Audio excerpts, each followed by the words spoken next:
Benjamin Cesco to Manchester United. Where are we at? You thought I was going to say here we go then, didn't you? No, not yet. Is it getting closer? Where are we up to? Fabrizio Romano's come out with a big update on why Manchester United are actually looking into Benjamin Cesco. There are other journalists now saying no, that Ollie Watkins is Manchester United's better option, and that's how they see it moving. There is an internal fight at Manchester United that we've seen. Now, Romano said the other day there's a fight between Newcastle and Manchester United. It seems like there is still a little fight going on the side here between Manchester United directors as to who they are going for. Manchester United, according to Fabrizio Romano, need to hurry up and make up their mind whether they're going for Cesco or not. This is Forever United TV. I'm Adam. This is your early afternoon update. We're trying to finalise the actual pieces here together for this Benjamin Cesco saga and try and round it up for the day. I'm sure there'll be an update later on again, but for now, I think this is just completely rounding it up for the day so far, unless something drastic happens later on. But this is what Romano said first of all. Now, you tell me in the comments section whether you believe that this is Manchester United getting closer after the news that I give you after this little clip from Romano about Newcastle and where their stance is right now on this Benjamin Cesco situation. On Manchester United, I can tell you also, to add one more detail, don't forget that the man behind the story is a man who knows Red Bull Group very well, and is Christopher Vivell. Christopher Vivell is a former director from Red Bull Group, then he joined Chelsea and then Manchester United, but Christopher Vivell internally is driving this interest in Benjamin Cesco. So pushing for this opportunity. He knows the boy, he knows his potential, he knows his development, how special can be. So two different options, two different strategies. Is going to be on Benjamin Cesco, but for sure an interesting one to follow. Is it me, or is it just looking like there's one man in particular here driving this forward? Now, we know that Manchester United have contacted Leipzig. We know that they've contacted Benjamin Cesco. We have an in with, like Romano said there, Christopher Vivell. So we know how much it is. We know what we've got to do. We know what we've got to put together structurally wise to get this deal over the line. It's a lot of money and a lot of commitment to a player, like Laurie Whitwell said today, is not fully convincing in his goal scoring attribute. United need goals. United need reliability and consistency in front of goal. And this is where the internal fight is going on right now. I can see this all being driven, like Romano said, by Christopher Vivell. He knows this man inside and out. And this is a big test for Ineos, entrusting their main director, their head of recruitment in Christopher Vivell.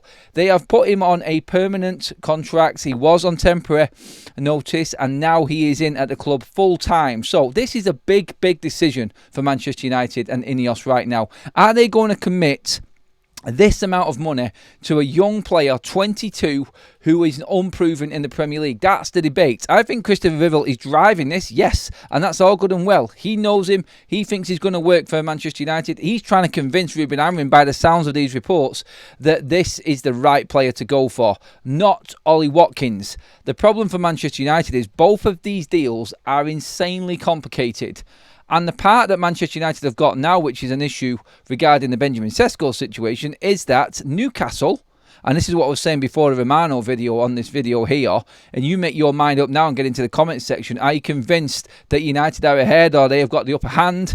Because Newcastle now apparently, and this is only through reports, and we don't know how real they are or if they're verified yet, but there is a bid in officially from Newcastle now for Benjamin Cesco. United are behind in the negotiation process, but feel like because of Vivell, Benjamin Cesco is waiting to see if United are fully convinced. Now, Plettenberg said yesterday that he has been impressed with Manchester United's effort to sign him. But if United don't pump up the money, then we're not going to get him over the line. Now, yesterday it was more confident and more positive and more upbeat that United were going to go for Benjamin Cesco. But then this morning, when the Athletic started opening up after Laurie Whitwell's piece, backed up again by Simon Stone then of the BBC, and now James Ducker of the Telegraph also on the Ollie Watkins side of things, it's a little different, because them journalists that I just mentioned there, them three, are all Manchester United correspondents for their relative companies, their relative publications,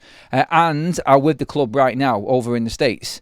and they're talking to the club and they're speaking to directors, I'm guessing they will back up their reports, obviously, and they will be confident in writing what they're writing. The interesting piece from this was that Manchester United, like Larry Whitwell said, I've tried. This will be the third time that they have gone in for Benjamin Cesco. Back when he was a teenager, they tried to get him for as little as 1.1 million and lost out by 0.9 of a million in that deal to sign him on as a teenager.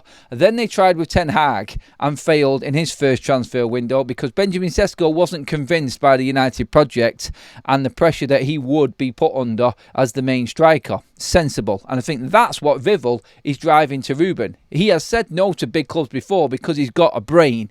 He's actually got an intelligence level, which is probably it's a surprise to most, because most players would jump at the chance to move to a big football club. Now, moving across to Ollie Watkins, and why this has kind of spun on its head a bit, and Romano's actually saying now that it's Watkins or Cesco, make your mind up, Newcastle bid is in, Cesco needs convincing right now, is because the Ollie Watkins scenario seems cheaper. Now, Whitwell said United feel like they could get Watkins for 45 million. I don't think they can. And I think there's a chance that United could lose out on both of these players unless they act now. I think the easier transfer, believe it or not, is Benjamin Cesco. Is he the right player for Manchester United? And if they can't get Watkins, are we just going to walk away from both and maybe go and spend the money on a midfielder? The Watkins situation, like James Ducker from The Telegraph said today in the last couple of hours, is Villa have already said no, so United have to be prepared to fight hard to try and get Ollie Watkins over the line. And it's going to be drawn out and will probably last all the way to the end of the transfer window, knowing Manchester United and how they would go. Already been told no, and won't take a lowball offer. Villa don't want to sell, so that alone makes Manchester United's job complicated. At 45 million, a few journalists have been talking about what Manchester United might do. It would be a 4-year contract for Ollie Watkins. 3 years of that will be instalments. It would cost Manchester United, if we got in for 45, just over 18, between 18 and 20 million a year for the first 3 years, and then just probably about half of that with his wages for the last year of his contract. That's what it would cost Manchester United to get Ollie Watkins, and that shows you at 45 million. So if Villa stand firm, I don't think United can afford it. And United know that they will lose depreciation on the value. They will get a depreciation instantly on Ollie Watkins, whereas Benjamin Cesco could turn into this player. I think Vivell's driving Cesco, Ruben wants Watkins, and Ineos are not sure which way to go. Because if they're going to follow the Chelsea model, which is rumoured to be what Sir Jim Ratcliffe is liking, then they go and try and get into the Champions League. And I'm sorry, I don't want to disappoint or upset people who are fans of Benjamin Cesco, but if you want Champions League football quickly, you sign Ollie Watkins. And he gets you into the Champions League, and therefore the money comes that way.